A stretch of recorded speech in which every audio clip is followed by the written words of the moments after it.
Praise the lord. మే 3వ తేదీ 2025. ఈరోజు దేవుని వాగ్దానము. మీ సంతోషము పరిపూర్ణమగునట్లు అడుగుడి, మీకు దొరుకును. యోహాను సువార్త 16వ అధ్యాయం 24వ వచనం.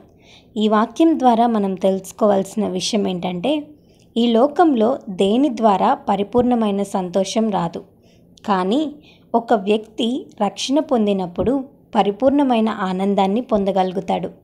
దేవుని సన్నిధిలో మోకరించి అడిగినప్పుడు దేవుడు ఖచ్చితంగా ఆ సంతోషాన్ని, ఆనందాన్ని దయచేస్తాడు.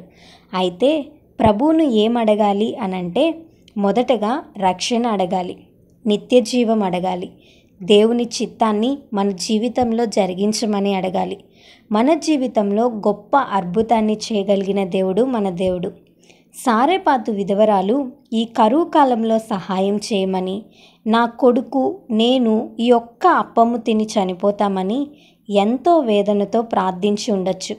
తన సంతోషం పరిపూర్ణమగునట్లు తన దాసునినే తన ఇంటికి పంపించాడు దేవుడు. ఆ ఒక్క అప్పం దైవజనుడు తిని ఆ కుటుంబాన్ని దీవించినప్పుడు ఆ కరువు ఉన్నంతకాలం ఆ కుటుంబంలో సమృద్ధి ఉంది. అక్కడ కరువు ఉన్నంతకాలం ప్రతి కుటుంబంలో వేదన ఉంది.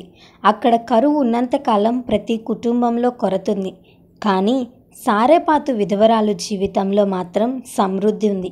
ఈ ఉదయకాల సమయంలో ఈ వాక్యం వింటున్న నీ జీవితంలో కూడా కొరత ఉందా? నీ కుటుంబంలో లేముందా?